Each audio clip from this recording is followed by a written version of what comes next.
যেদিন আমি আর আপনিও এই দুনিয়ার মায়া ত্যাগ করিয়া অন্ধকার কবরে পাড়ি জমাতে হবে। কি বলেন, কথা ঠিক না? আমরা মনে করতেছি এই বিল্ডিং, বাড়ি, জায়গা, জমি, অর্থ, সম্পদ এগুলো সব আমার। কি বলেন, এটা মনে করি না? মরার আগ মুহূর্ত মানুষ বলে না যে এই জিনিসটা আমার না। কি কথা ঠিক না? কিন্তু যেদিন জীবনের বাস্তব দিনটা ঘটে যাবে, মৃত্যু হয়ে যাবে, সেদিন যদি মানুষ আফসোস করে, কান্নাকাটি করে, কোনো লাভ হবে? জোরে বলেন, লাভ হবে না। আজকে ওয়াজ মাহফিলে লোক পাওয়া যায় না, যারা দেখবেন গান, যেখানে গান হয়, সিনেমা বাস্কপ হয়, ওইখানে মানুষ।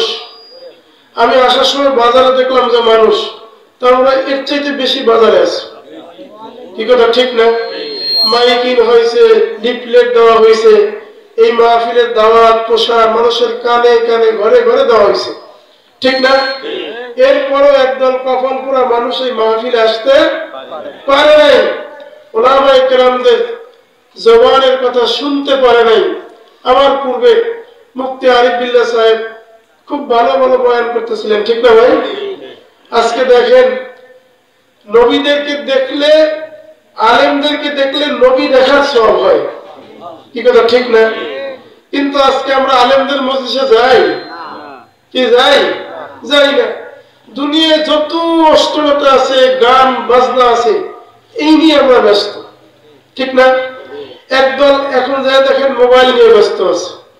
কি কথা ঠিক কিনা? এই মোবাইল, আমি গতকালকে এক জায়গায় মাহফিল বলছিলাম, মানুষ জাহান্নামে যাওয়ার জন্য বর্তমান সমাজে আমাদের এক শ্রেণীর যুবক ভাইদের মোবাইলই যথেষ্ট। কি কথা ভুল বললাম?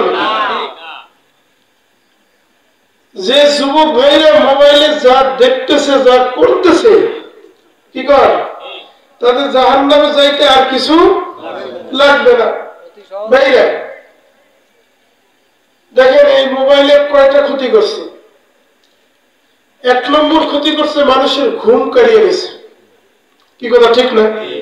কি আলেম বলেন, কি মুফতি বলেন, মুহাদ্দিস বলেন, তবে আমরাও তো চালাই।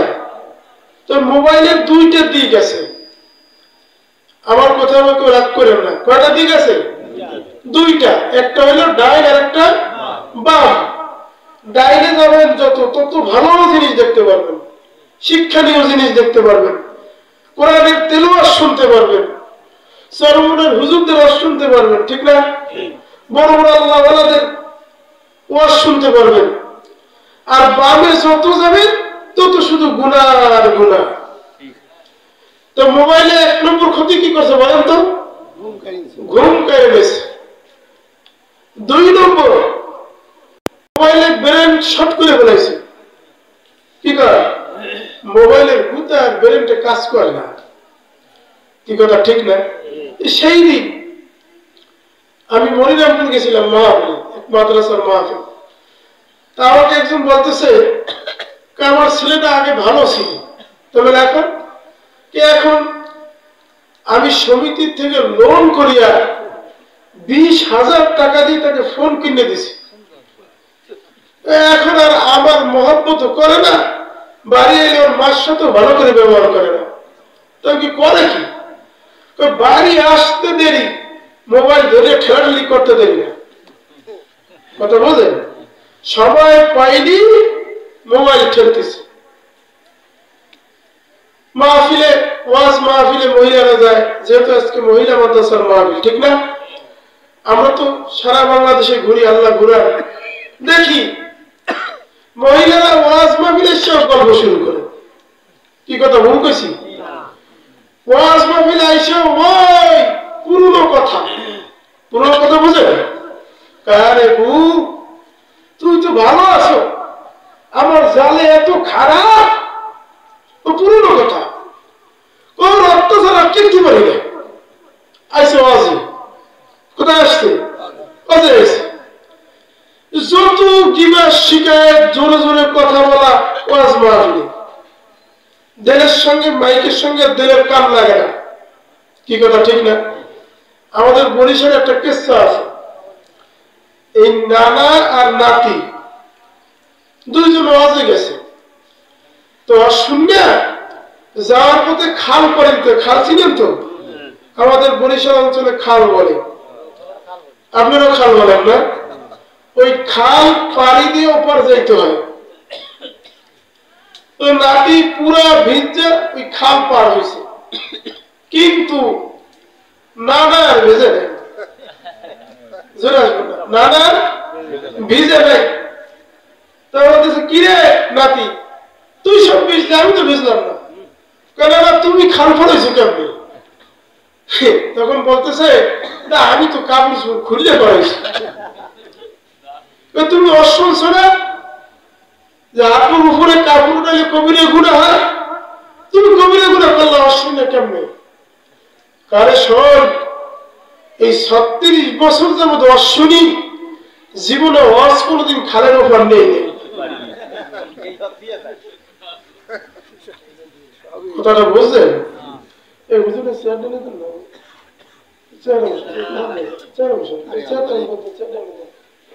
তো বলছে যে আমি জীবনে খালের উপর ওয়াজ নেই নেই, আর তুই আজ অশুনি একেবারে বড় বুজুর্গ হয়ে গেছে। ভাইরা, চরমনার মধুম আল্লাহর কুতুব চরমনার জমিনে শুয়ে রয়েছেন। তিনি বলতেন বাবা, মানুষ জানতে জানতে জানোয়ার হয়ে যায়, ঠিক না? আর এক শ্রেণীর মানুষ মানতে মানতে আল্লাহ হলি হয়ে কবরে যায়। জানার নাম মুসলমান না, মানার নাম মুসলমান, ঠিক না? ভাইরে, ওয়াজ নসিহত জানে না এরকম লোকের সংখ্যা কি আছে না? নাই? এরকম মজলিসের মধ্যে অনেক লোক আছে যাদের সুর আমার চেয়েও ভালো, অনার্গল ওয়াজ করবে, আপনারা দিব্যি শুনতে পারবেন, ঠিক না? জানার নাম মুসলমান না, মানার নাম মুসলমান। জানতে জানতে মানুষ জানোয়ার হয়, আর মানতে মানতে মানুষ আল্লাহ ওলি হয়ে যায়। কি কথা ঠিক না? এই জন্য হাদিসের মধ্যে আসছে আখলিস দীনাকা ইয়াকফিকাল আমালুল কলিল, ঠিক না? যত আমল তুমি করো তোমার নাজাতের জরিয়া হয়ে যাবে। কত তাহাজ্জুদ করলা, জিকির আজকার করলা, বিনিময়ে কিছুই পাইলা না, কারণ তোমার দেহের মধ্যে হারাম। তুমি মানুষকে কষ্ট দাও, গিবত শিকায়ত করো, ঠিক না? তুমি মানুষের অর্থকে চুরি করে খাও, এই জন্য তোমার ওয়াজ কোনো কাজে লাগে নাই। ভাইরা, এই ওয়াজ মাহফিল এটা একজনের বাড়ি উঠান মনে হয় না, একজনের বাড়ি উঠান, কিন্তু এখন কি কোনো বাড়ির উঠান আছে? জোরে বলেন। এই উঠানটা কি হয়ে গেছে বলেন তো? জোরে বলেন। আপনারা সবাই ওয়াজ জানেন, সুবহানাল্লাহ। এটা এখন জান্নাতের বাগান হয়ে গেছে। কে বলেন? আল্লাহর হাবিব সাল্লাল্লাহু আলাইহি সাল্লাম বলেন, দুনিয়াতে যেই সমস্ত মজলিসের মধ্যে আল্লাহ এবং আল্লাহ রাসূলের কথা আলোচনা করা হয়, ওই মসজিদগুলোকে বেহেশতের বাগান বলা হয়। সাহাবারা বলেন, ইয়া রাসূলুল্লাহ, তুই বাগানের ফল কি জিনিস? রাসূলুল্লাহ সাল্লাল্লাহু আলাইহি ওয়াসাল্লাম বলতেছেন, সুবহানাল্লাহ, বলেন না সুবহানাল্লাহ, আলহামদুলিল্লাহ, আল্লাহু আকবার। কোন মানুষ একবার যদি সুবহানাল্লাহ বলে, বেহেশতের মধ্যে তার জন্য বিরাট একটা গাছ তৈরি হবে। সুবহানাল্লাহ। এই যে আরেকটা গাছ লাগাইলেন, এই গাছটা এত বড় হবে, একটা যুদ্ধের ঘোড়া, শক্তিশালী তেজস্ব ঘোড়া 500 বছরও যদি দৌড়ায় এর ছায়া অতিক্রম করতে পারবে না। শুধু তাই না, এই গাছের একটা ফল 40 রকম ফলের মজা আসতে থাকবে। দুনিয়াতে আপেলের সাদা আঙ্গুর দিয়ে পাওয়া যায় না, যায়? বেদানার স্বাদ কমলা দিয়ে পাওয়া যায় না, কিন্তু এই সুবহানাল্লাহর বরকতে যেই গাছ আল্লাহ তাআলা দিবে, ওই গাছের একটা ফলে 40 রকম ফলেরই মজা আল্লাহ লাগাই দিবে। চিন্তা করছেন? থানভী রহমতুল্লাহ আলাইহি বলেন, কোন মানুষ যদি আবেগ ভরা কণ্ঠে দিল দিয়ে বলে সুবহানাল্লাহ, আসমানে আর জমিনে যত ফাঁকা জায়গা আছে আল্লাহ নেকি দিয়ে ভরিয়ে দেবে। আবেগ ভরা কণ্ঠে দিল দিয়া, কি কথা ঠিক না? একই দিল দেওয়া মানুষ এখনো আছে না? এখনো আছে। আপনি তো নামাজে দাঁড়াইয়া দুনিয়া দুনিয়া করেন, নামাজে দাঁড়াইয়া ঘরের চিন্তা, বাড়ির চিন্তা, ব্যবসার চিন্তা। এমন আল্লাহর বান্দা বান্দি দুনিয়ার মধ্যে আছে, তারা নামাজে দাঁড়াইলেই মাওলারে দেখতে পায়। অফি আনফুসিকুম আফালা তুবসিরুন, বান্দা তুমি যেদিকে সিনা ঘুরাই বাবারে দেখতে পারবা। তোমার ভয় নাই, চিন্তা নাই। ওরে বান্দা, তোমার আমি বড় করে আদর করিয়া বানাইছি। এই দুনিয়াতে আমি কাউকে এরকম আদর করে আশ করিয়া বানাই নাই। তোমার জবান দিছি, ব্রেন দিছি, বুদ্ধি দিছি, আকল দিছি, জ্ঞান দিছি, ব্রেন দিছি, শক্তি দিছি। ঠিক না? কে দিছে? জোরে বলেন না, আরো জোরে বলেন না। নির্বাচন আসলে মানুষটা একটু গরম হয়, গরম হয় না? নির্বাচনে দেন মানুষ কিভাবে স্লোগান দেয়, আমার নেতার চরিত্র ফুলের মতন পবিত্র, কয়ে গলা গলা ভেঙে ফেলায়। অথচ নেতা একক তো নামাজ পড়ে না, গাঁজা খায় 6 একটু। কি হয় না? হয় কি হয় না? এরকম বহুত আছে। ঠিক না? আমি একজনকে জিজ্ঞেস করতেছিলাম, তুমি যদি চিল্লে সারাদিন গলা ভাঙো, তোমার এই নেতা তোমার কি দেয়? চা খাওয়ায়, বিস্কুট খাওয়ায়। আর একদিকে ফিরে আর একজন বলতেছে এই দেয়। বুঝেন তো? এই বুঝেন না? এটা তো ইন্টারন্যাশনাল খাবার। যারা খান বেশি বেশি খাবেন। খাবেন তো? খাবেননি? বিড়ি খায় যারা, একটা লোক 1 কোটি টাকা খরচ করে বাড়ি করছে। ঢাকা অনেক বাড়ির বাথরুমের মধ্যে বিদেশি টাইলস লাগানো, খুলনা তো আছে। বাথরুমের মধ্যে ফ্যানও ফিট করছে, অনেক এসিও ফিট করা আছে দেওয়ালে, আমি দেখছি। আচ্ছা বলেন, আপনাকে যদি বলা হয় এই 2 টাকা দামের একটা বিস্কুট নিয়ে তুমি ওই লেফটিনে যেয়ে খাও, খাবে? যদি বলা হয় একটু মুড়ি নিয়ে যায় খাও, খাবে? একটা পান মুখি দিয়ে যাও, যাবে? কেন যাবে না? কথা কন না, বাথরুম, এই জন্য যাবে না। কিন্তু বিড়ি একটা ধরাইয়া মুহে দিয়ে বাস। আমি একজনকে জিজ্ঞেস করছি আমার মসজিদের পাশে, তুমি যদি সিগারেট নিয়ে মসজিদে ঢুকছো, এই বাথরুমে ঢুকছো, এটা একটু খাইলে ক্লিয়ার হয়। একটা মিথ্যা কথা বললাম? আমরা সারা জীবন বাথরুম করলাম, ক্লিয়ার হয় না। এটা ইন্টারন্যাশনাল বাথরুমের ক্ষেত্রে। কি কথা ঠিক না? জোরে বলে। যারা বিড়ি খায় দেখবেন তাদের হাতে গন্ধ, কি জামায় গন্ধ, মুখে গন্ধ। ঠিক না? হাইটে গেলে বোঝা যায় যে বিড়ি খাওয়ার বাটি। ঠিক না? আমার নিজের দেখা, এই বিড়ি খাইতে খেতে আর কিচ্ছু নাই, একটু এই সামান্য যে আমাদের বরিশালে বলে পাশার কাজ, আর কিচ্ছু নাই। এই ফালাইস না, একটু দে, একটা টান দে। কি কয় না? দেখছে? কিন্তু আপেল খাইয়ে একটা খাইয়ে যদি বলি যে খান, এই তোর মুখে লালা খাবার তুই আমার চিনিস? কি কয়? কি কয় না?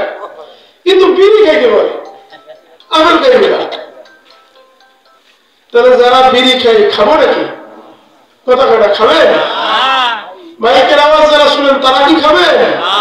হায় হায়, বিড়ি খাওয়া অবস্থায় মারা গেলে ইমান নসিব হবে না, ইমান নসিব হবে না। ওই অবস্থা অবস্থায় যদি মৃত্যুর কোলে ঢুলে পড়ে। বন্ধুরা আমার নিজের চোখে আমি দেখছি আল্লাহর বান্দা বিড়ি খাইতো ইন্তেকালের সময় একজন মাওলানা সাহেব যায় বলতেছে, তুমি বলো লা ইলাহা ইল্লাল্লাহ। ওই লোক বারবার মুখের সামনে হাত নেয় আবার সরায়, হাত নেয় আবার সরায়, ওই রকম করতে করতে মারা গেল, কলেমা নসিব হইল না। তাহলে বিড়ি খাওয়া যাবে? জোরে বলে। এই জবানের মালিক কে? আরো জোরে। জবান কে বানাইছে? জবান কার জন্য বানাইছে? আমাদের সমাজে বোবা মানুষ আছে না নাই? কি বলে, কথা বলতে পারে? এই কথা বলার শক্তি কে দিছে? আল্লাহ। বন্ধুরা, তোমার যদি বোবা বানাইতো তুমি হাউ মাউ করিয়া চিল্লাইতা, কথা বলতে পারতা না। আমার মাওলা কত দয়া করলো, কত মায়া করলো, তোমার এই জবানটারে বোবা বানাইল না। आदमी अद्दा दैबा जब मुसलमान कर दई, आदमी अद्दा दैबा जब मुसलमान कर दई, ऐ खुदा बर ऐसा कर दई। আল্লাহ কত দয়া কত ihsan, আমাকে অন্ধ বানায় নাই, বোবা বানায় নাই। কত অন্ধ বাসের মধ্যে ভিক্ষা করে, আমি অন্ধ, কথা বলতে পারি না, আমি চোখে দেখি না, আমাকে যে একটা পয়সা দিয়ে যান। কত লোকের হাত নাই, প্রতিবন্ধী, কত লোক পাগল হইয়া রোডে দিয়ে করতেছে। এই ঠান্ডার মধ্যে আমরা শীতের পোশাক পরি, কত কিছু গায়ে দেই। কোন গাড়ির স্টেশনে যায় দেখেন কত পাগল খালি গায়ে ঘুরে বেড়াইতেছে। বন্ধু, আল্লাহ আপনাকে সুস্থ রাখছেন, ভালো রাখছেন, আর এই সময় হসপিটালে যাই দেখেন কত মানুষ হসপিটালের বেডে বৈশা কাতরাইতেছে, অক্সিজেন দিয়ে আছে, পাও টানা দিয়ে আছে, ডেঙ্গু রোগে আক্রান্ত হয়ে আছে। আমার মাওলার কত দয়া, কত মায়া, আমার শরীরকে সুস্থ রাখছে, ভালো রাখছে, জবানকে সুস্থ রাখছে, ভালো রাখছে। কয়েকদিন আগে আমি দেখলাম ইউটিউবের মধ্যে দেখছি এক বক্তা, ফেসবুকে দেখছি বয়ান করতে করতে আর বয়ান করতে পারে না, গলার আওয়াজ বন্ধ হয়ে গেছে। আল্লাহর কসম বন্ধু, আমি নিজকে নিজ বলতেছিলাম, ওরে জবান আজকে কথা বলো, বয়ান করো, মাহবুদে যদি চায় এই জবান বন্ধ করিয়া দেবে, আর জবান খুলতে পারবো না। এই জবানের মালিক আল্লাহ, আল্লাহ ইচ্ছা করলে বন্ধ করতেও পারে। কি পারে? কি পারে না? জোরে বলেন, পারে কি পারে না? যারা ওয়াজে আয় নাই তারা কি বুদ্ধিমান না জ্ঞানী নাকি? তারা বোকা কিনা? তারা জ্ঞানী না, বুদ্ধিমান না, তারা বোকা। এ মনে করতেছে মাইকের আওয়াজ তো শোনাই যায়, খালি খালি যাবো কেন? চারমার মরহুম আল্লাহর কথা বলতেন, ওয়াজের মাহফিলে শুরু থেকে শেষ পর্যন্ত মাহফিলের প্যান্ডেলে থেকে বয়ান শুই না, আখিরি মোনাজাত দিয়া যদি কেউ বাড়িতে যায় তার আমল নামে 50 লাখ নাকি হবে। বন্ধু, যারা মনে করছো, ও যুবক ভাইরা যারা মনে করছো আমি ঘরে বসে শুনতেছি, আমার মাহফিলে যাওয়া দরকার নাই, তুমি জানো না হাসুরের ময়দানে মানুষ যেদিন কিয়ামতের ময়দানে উঠবে এই জমিন পুরিয়া তামা হইয়া যাবে, ঠিক না? হায় হায়, সূর্য অর্ধ নিচে চলে আসবে, সূর্যের মধ্যে যত তেজ আছে আল্লাহ ছাড়িয়ে দিবেন। সূর্যকে আল্লাহ বলুন, সূর্য যত